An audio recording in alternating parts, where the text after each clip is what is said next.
वर्तमान जुरागाड़ी हाड़ी सर्वप्रथम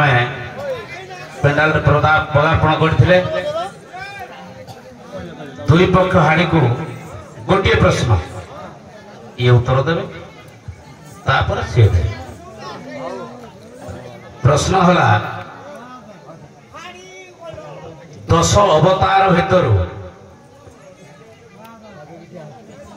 परशुराम अवतार गोटे परशुराम पिता ऋषि जमदग्नि तांकर माता रेणुका बुझी पार तांकर माता रेणुका पिता हेले जमदग्नि रेणुका तांको आश्रम रे गोटे गाई रखिथिले आ तांको घर को जो अतिथि माने जानती से कौन खाइबे कौन न खाइबे तांकर मन जाने आतिथ्य प्रदान करती से गाई माता गो माता हेले सभा तरफ प्रश्न है से गाई रो ना कौन सारे सुरभि गाई आज्ञा इहला रामायण तो सुरभि गाई आउ गुटा आज्ञा अछि ता नहला हम कामधेनु जुड़े मत आज्ञा कामधेनु कोडे रहला सुरभि कोडे रहला प्रमाण अछि ना खाली ना घोषित कर सबला के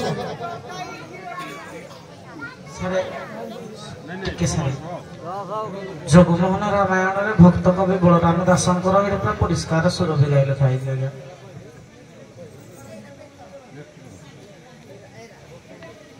ठीक अच्छी प्रमाण आड़ा में जीवानी वर्तमान उत्तर भी कही दो जेहेतु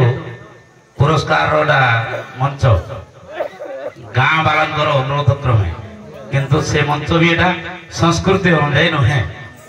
सेटा सुशीला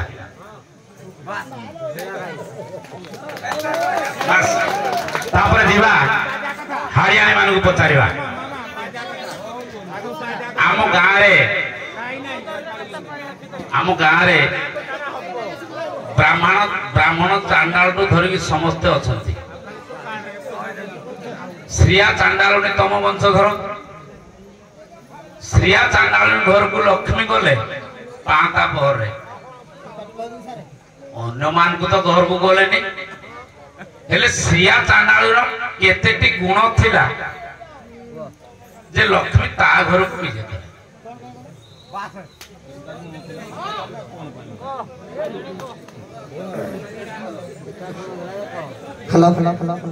आज्ञा ताकर प्रथम गुण थिला तार घर द्वार परिष्कार एवं मोरा नियम कथा पचारू नहीं केतोटी नियम 1 2 3 4 5 सियाड़े गले तो बहुत समय जीव तार चारोटी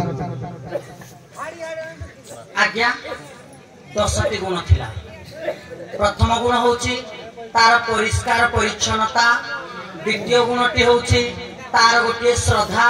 जे लक्ष्मी माता को पूजा करबा स्वामी जेहेतु अमान्य करुथिले स्वामी को मन को मने लक्ष्मी माता को पूजा कला तृतीय गुणटी होची जो गुरुजन मान को सम्मान दबा गुंडीचा नगर झाड़ू करबा चतुर्थ गुणटी होची आज्ञा